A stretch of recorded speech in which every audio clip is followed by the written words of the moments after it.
Supplements. Do you take them? If you do, it's probably because you want to be healthier. And if you take supplements, there's a good chance you pay attention to the food you buy and, of course, eat. More and more of us are turning to organic foods because we care about what we consume. We're doing a good job of checking labels to determine if the foods have GMOs. What are the additives? What is the nutritional value of the delicious meal you're about to eat? But do you examine the ingredients in the supplements you're tossing back with a smoothie? Do you have any idea what's in those gel caps, tablets, and liquids? If you take the time to read the label and examine the elements and then do the work of understanding what they really are, you might very well be shocked to learn it's a mixed bag. We asked Dr. David Wang to join us for a conversation that matters about why you need to be just as picky about nutraceuticals as you are about the food you eat. Conversations That Matter is a partner program for the Center for Dialogue at Simon Fraser University. The production of this program is made possible thanks to the support of the following and viewers like you. Dr. David Wang, welcome to Conversations That Matter. Thank you. When it comes to food, especially with the heightened awareness of like processed foods versus organic foods, do we have the ability as human beings to synthesize the nutrients that we need from those foods? There's definitely some issues of deficiencies when it comes to essential vitamins. Take, for example, vitamin C. We are one of few mammals that don't have the ability, and apparently we're one allele away from our ability to make it. So we have this deficiency, one little coating. Huh? Yeah. A lot of other mammals like cats and dogs and horses can make their own vitamin C. So we do need ample supply of vitamin C and other vitamins we can't synthesize.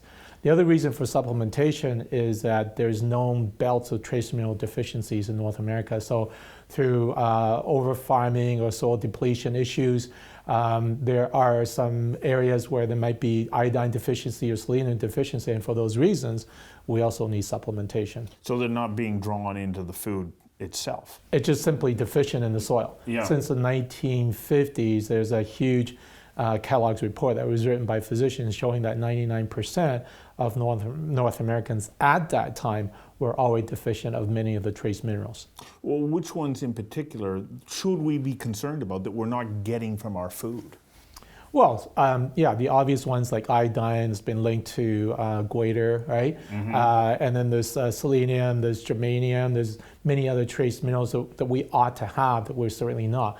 And especially when we eat a constant diet that's made from processed foods that are chemically processed, that have additives and various things that could further deplete our body of these key nutrients. More and more people, though, are aware of this, and they're paying attention to what they do eat, and they're moving towards organic foods. Do you have a better likelihood of being able to get some of those trace minerals that you need? You do, you absolutely do. When you go into organic foods, you're getting more from the soil, you're getting more from what Mother Nature supplies you, versus, for instance, when you use something like GMO foods that has a glyphosate, its reason for keeping the weeds down is that it in fact chelates some of the minerals, rendering them unavailable for absorption. Because of the modification? Because, well, that's the purpose of the modification, right, is to prevent the weeds from growing by using this mechanism. So one of the side effects, of course, is that it actually depletes the mineral absorption by way of the competition and the chelation effect of these minerals. So I've heard quite a bit about the fact that through genetic modification, that the quality of, especially the wheat that we consume now, yes, we get a longer stalk, we get greater volume, but are we getting the kind of nutritional value that we need from that kind of wheat? We don't know all the facts, and I think that there has been some suppression of this kind of information from Monsanto, and there's certainly been a lot of interest, and more information is coming out. We know that with GMO foods, that in animal studies at least, that cancer rates increase. And with all of that heat and controversy around Monsanto. Appropriately, they sold to Bayer, as you know, about a year ago. So that's really been the issue. And this is the reason why people are shifting away from GMO foods, because of the lack of labeling. People are saying in order to ensure safety, they're buying organic foods. So as a result, sales of organic foods have climbed over the years.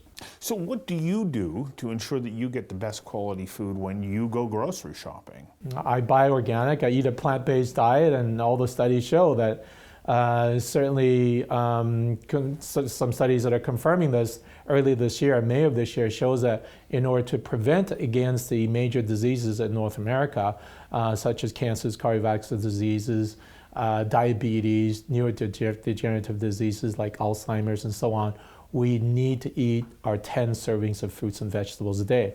So to me, it's the basic idea of eating a plant-based diet and get the best quality you can. So that's organic. Got to get you to hang on for a second while we take a quick commercial break. We'll be right back. Sorry for the interruption, but I need your help. I'm asking you to support the show by becoming a patron.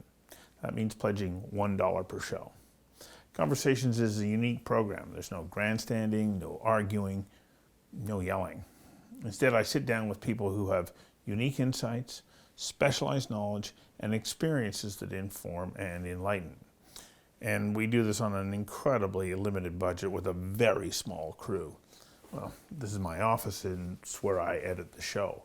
And then once it's ready, we give it away. You know, so many different websites around the world are carrying the show, but they get it for free. They don't pay us. So I'm asking you to pledge $1 per show by going to patreon.com/conversations that matter. Thanks. We want to keep producing conversations, and with your help, we can. Now let's get back to the show. So what does 10 servings look like? Because to me, I go, okay, what does that mean? Is that like apples and an orange, or like, what is it? A average medium to large size apple is already 2 servings. A lot of people think it's got to be like, 3 cartons full or something, 3 baskets full. It's not that much. So in my morning smoothie, I'll have my supplements in there. I'll add in a couple handfuls of pre-washed vegetables, an apple, a banana, and I probably have 6 or 7 servings right off the bat. In a smoothie? In a smoothie. So to me, that's my supplement, my breakfast meal replacement, and my insurance for staying healthy for a long time and to prevent against the major diseases that most of us are at risk at. So what do you do for protein then, as a source of protein? Because we do need it. We do, absolutely. And I use things like hemp and pumpkin seeds and other things that are plant-based. And sometimes I'll use eggs and other animal products, but by and large, I'll do a 80-20 plant to animal ratio.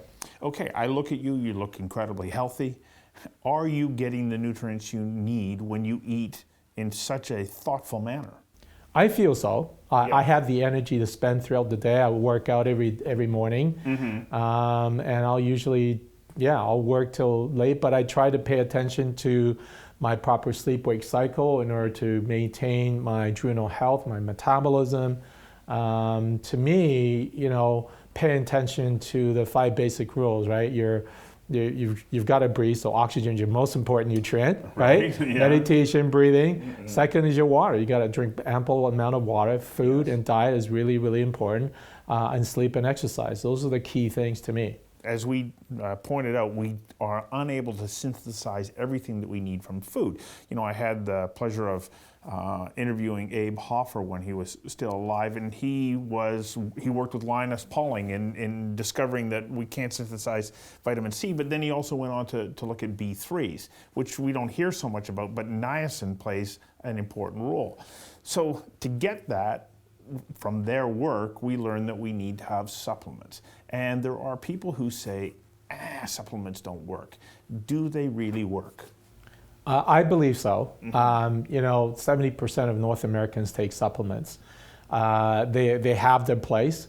But what I discovered in my practice, at least in the first 17 years of my practice, I used them, but I found that I had inconsistent results. So classically, people come in with various adult onset type diseases, so the cancers and cardiovascular risks and so on. And try as I might, I find that many of these start with the chronic stresses. And so looking at and trying to deal with some of these causes, I'm using supplements like B, vitamin C, which are important for adrenal health and restoring metabolism. And each time I try it, they typically fall into these three classes of results. They got some results, they didn't get any results, or three, they had side effects. So the sequelae from that was that when I dug deep, I found that in fact that many of these supplements are made with chemical ingredients. Yeah. And this is why when I was taking these things, handfuls at a time for about 20 years, I was also nauseated. And interestingly enough, when I look back to some of these symptoms, I realized that there's three common side effects that I always saw, and that was headaches, nausea, and vomiting. Which from are supplements. From supplements, which are classic symptoms of what? Of liver toxicity. Right. So I started to dig deeper. I started to look at some of the research out there, and I realized that, in fact, that pretty well all of the vitamins are made with drug ingredients, things like petroleum byproducts, coal tar derivatives, formaldehyde, ammonia, cyanide, acetone, you know, and these are very, very toxic. And some of them are supplements. carcinogens. Absolutely.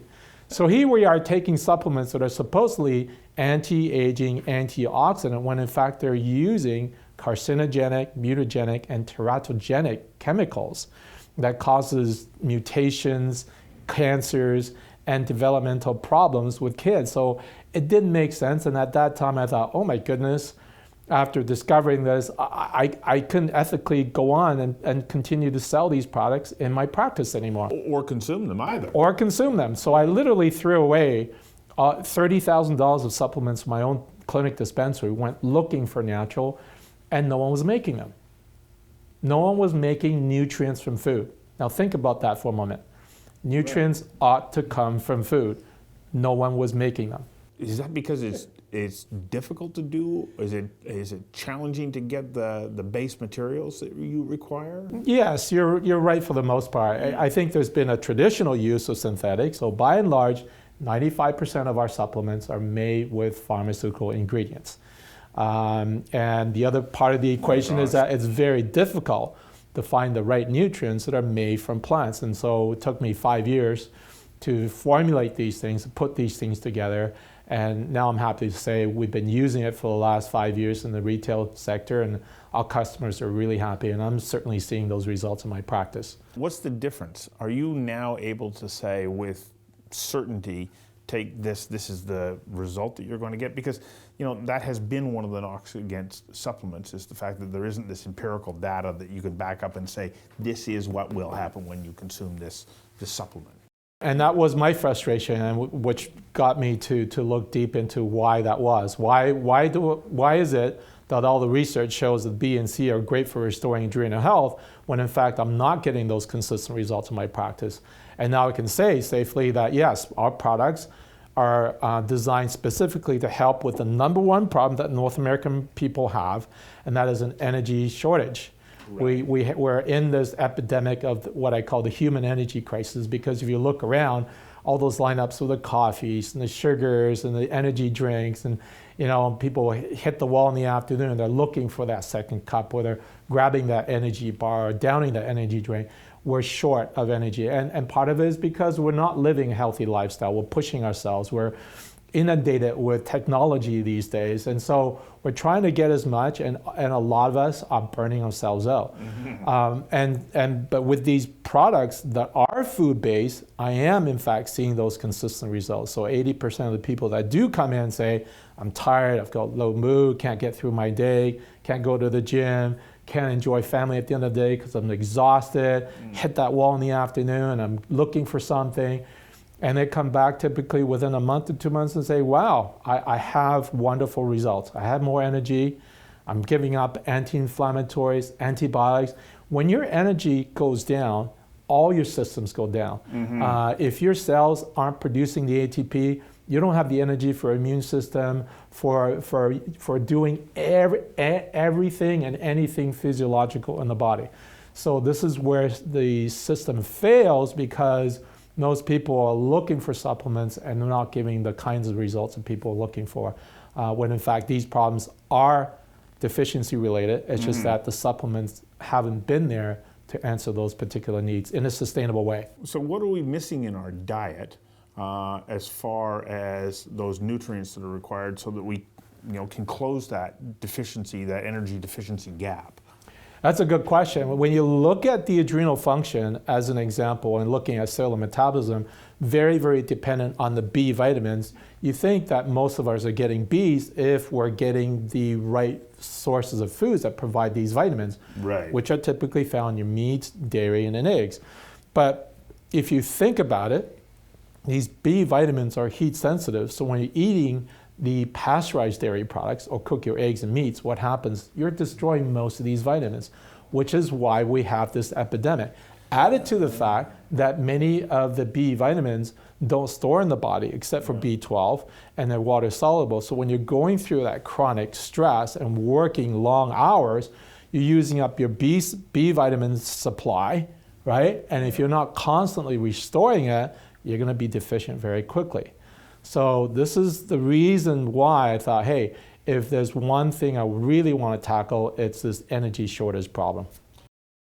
Wow. So what are the essential vitamins that you require, or I can imagine somebody's watching this right now going, okay, tick, tick, tick, tick, tick, that's me. Which vitamins should I go get if I need to particularly address this energy deficiency, which I think a lot of people experience. Do, yeah. Mm-hmm. So B vitamins and C are critical. Which B vitamins? Because there's so many Bs. The full complement of your Bs. Your B1 thiamine, your B2 riboflavin, your B3 niacin, yes, your B5 pantothenic acid, your B6 pyridoxine, B9 folic acid or folate, yeah, and B12. Okay. So you need all, and I like to do as a complement because studies show that it has a synergistic effect. Mm-hmm. So while Bs are important for cellular metabolism and adrenal function, adrenals need a lot of vitamin C when it's going through stress. So people have burnout symptoms, have inflammation, have fatigue that go, they start to gain the weight, aches and pains, brain fog, low mood. These are classically the people that need more of this. And if they're depleted further and further down the road, then secondary systems kick in. So thyroid kicks in, and you hear lots of people have hypothyroidism, hormonal imbalances. All the age-related diseases come as a consequence of this original cause, which is the adrenal deficiency problem. You have B3 in the compound that you create. So one of the things that I have experienced with the B3 though is I can get a flush. And depending on how much I take, and it doesn't take much, 250, 300 milligrams, like my knuckles, my face, and my skin is itchy and I'm brilliantly red. Right. What's happening there? Niacin has a way of dilating your blood vessels, and so it has this effect, and it's a wonderful effect if you can tolerate it. And most people are surprised by it when they get this, but it's actually a good thing. Niacin's been shown to lower your blood pressure.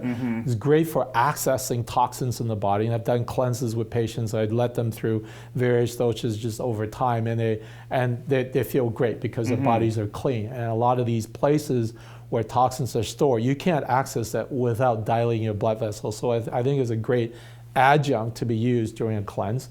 But I've seen cases where using niacin has just as much, if not a greater effect as compared to using nitroglycerin when somebody has that angina attack. I was telling you earlier about my mom having those symptoms, and I told her chew the niacin tablets, and sure enough, within a minute or two, dilates, and she's fine as long as she can tolerate some of the itching and flushing effect that happens, but only lasts for about half an hour. Yeah. So the key, though, from your perspective, is that you want the base products that are in that supplement to be organic and pure. And this makes a big difference. To me, it makes all the difference. Why would you spend the money and put the effort into taking something that is not only toxic to you, but also toxic to the environment? Studies show that natural nutrients that come from food increases the absorption by 200 to 1,500% compared to synthetics.